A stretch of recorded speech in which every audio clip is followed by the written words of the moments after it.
want to comment on that? One point I might add to that is, and I've only read the excerpt, but in terms of why I was staying there,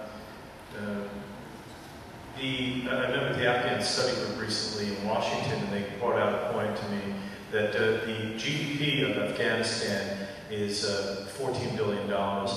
Next year we're scheduled to spend $140 billion. Many people there refer to this time as the golden era because they are doing so well. They're getting in 10 times their, next year's scheduled to get in 10 times their GDP. And in fact, it has been speculated that many of the insurgencies are being funded by some of these very same global Afghani folks who are suppliers to the U.S. military over there. Well, in our military, my friend Eric brings literally big suitcases of cash to meetings with him, with the villagers.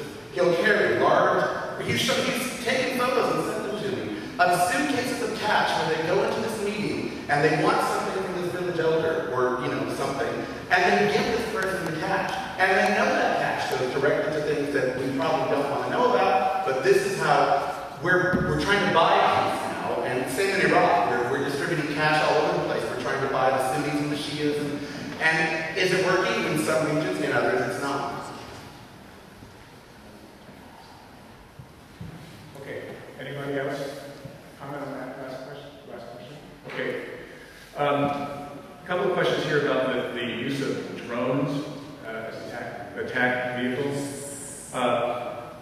Essentially, please comment on the morality and legality of the way drones are being used, in particular the targeting process. That's one question. And the next question is, if a drone found and blew away Osama bin Laden tomorrow, would this development hasten us getting out of Afghanistan? Okay, no, we would still be there. And war should never be like a video game. Those drones are flown from a base outside of Las Vegas usually. That's where they're controlled, and they're flying over and killing people in other countries. That makes it like a video game, and that makes it very unreal. But what about drones and the morality of drones and our use of them in Afghanistan? You're kidding, right? You have to ask whether it's... I know. It's softball that someone pitched out of the audience. I think if you are questioning what the morality of using the drones are, you probably walk into the wrong event tonight. There's actually issues involving CIA and actual legality of the drones, but the issues of both legal and moral issues, I always find the issues when we discuss the war, when everyone talks about illegal, like it's an illegal occupation or it's an illegal war, as if somehow a legal war or a legal occupation would be such an improvement. So I always reject those questions outright because they're mostly useless in determining what the reality of what the situation is, which is terribly immoral and completely, our hands are all full of blood, even if the person, and I guess what you're saying about where you're shot from is that your hand is drenched in blood, even if you're sitting behind that video game and you're a million miles away. And I think that's what makes the war so much easier for everyone. That so when you ask, if you have anything invested in Afghanistan, we can probably go about our lives every day and never, ever, ever think about this war. That's how remote it is for most of us in here, apart from when you're paying your taxes. So it's a deep, grave moral error to keep removing the actual human beings who are killing. I mean, when you're so far away from where you are that you're killing the person, you have no responsibility or culpability or even sense that you did that. You'll never know who you killed. So obviously, clearly, that's federally wrong. It's sanitized and generic, clean. Drones are sanitized, they're generic, they're clean. There's a guy on a screen and he's killing people. It is like a video game. And war, as you so astutely pointed out, should never be sanitized and generic and clean because it's the worst condition a human can be in. It's a failure of every and all politics. And if you play it like a video game, suddenly it becomes not real. And I'm sure to you, war is very, very, very, very, very real.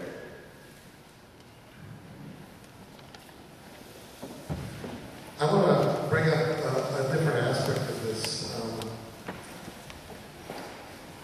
One of the byproducts of the economic and political pressures of the war is an effort to substitute technology for human beings. It's no different than automating a factory for the same objective. reduce your labor costs. But consider the implications of a professional army, which is increasingly being privatized, and many, what we haven't talked about tonight is the mercenaries. The mercenaries, Yes. call them what they are, who are answerable to no civilian authority, even a corrupt or difficult one, who are answerable to a corporate authority in a country whose politics are increasingly being corporatized. The implications for civil liberties of all this, for the future of democracy, are profound and frightening. We are going to have a private army, answerable to nobody, operating not just globally, but in the United States, in a situation in which more and more of our politics are becoming dominated by money. And I tell you, the prospect of fascism is a very real one under those circumstances, if the political crisis becomes deep enough that the governing authorities feel they can only govern now with an iron fist. Okay, we have a lot more questions that probably that we're going to have time for. And I have to depart because I have a flight at 9. Thank you all very much. I'd love to sit here the rest of the day. I do love to get everybody. It's, yeah. Okay. Thank you.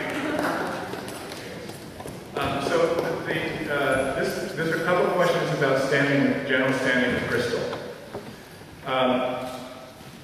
Was General Standing the Crystal just stupid in his interview that appeared in Vanity Fair, or did he misjudge Obama and believe that Obama would not ask for his resignation? And a related question to that was Standing McChrystal's firing an opportunity to allow him to disappear from the focus of the media so he can run a black ops program?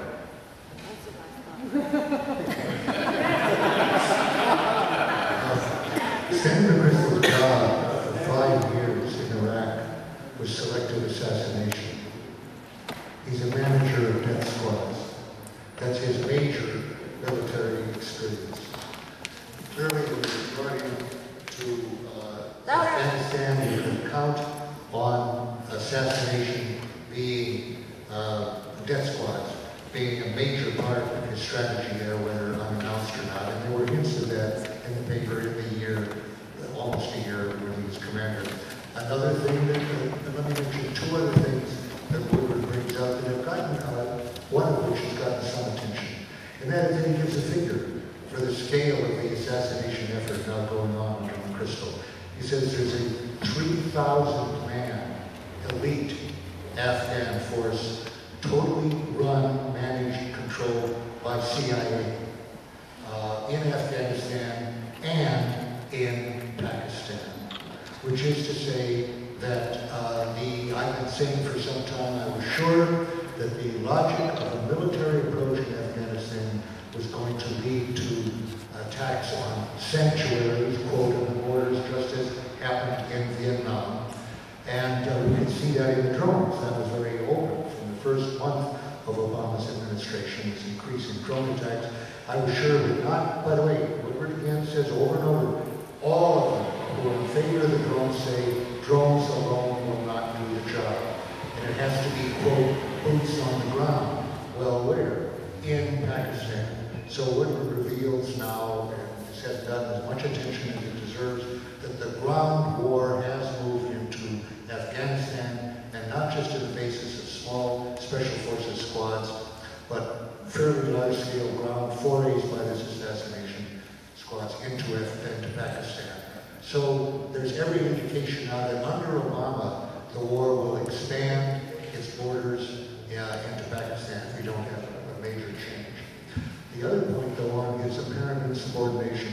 Various people have said that the attitude of contempt for the civilian leadership, the fact that they're not bold enough to stand up to them, for one reason, bold enough to take the fight to the enemy as it must be done is a grounds for condescension and contempt among these military and also a very great sense of self-righteousness and entitlement on their own part, that they are the ones protecting the country from the barbarian hordes. Again, an attitude very like the centurions of the Roman Empire. So that it was not limited to, that attitudes were not limited to the people immediately. They were just, under Crystal, they were just expressing attitudes that are rather, according to reporting, widely held in the military. A dangerous situation in general. Anyone else want to comment on that question? Okay. There's a number of questions having to do with whether the United States engagement in Afghanistan and Iraq is essentially a way for us to support Israel in its fight against the Arab countries, and whether we are sort of captive to that, whether we're sort of captured by that policy.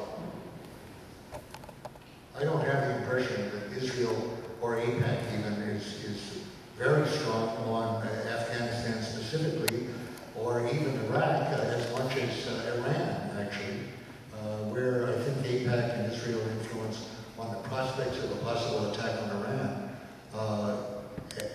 is a very major part of the influence pressing for that, but I think less so in Afghanistan. However, the neocons in general believe in our imperial control of the Middle East, the energy resources of the Middle East, and of an indefinitely continued presence there with all the bases in Iraq, Afghanistan, and elsewhere in the Middle East. And there is an Israeli encouragement, certainly, of that attitude. I think there are Israelis on the right in Israel, and the control of them, who would be satisfied with their being our only friends of any kind in the Middle East. And that's the direction we're going with the generalized attack on Muslims who have the misfortune of living over oil.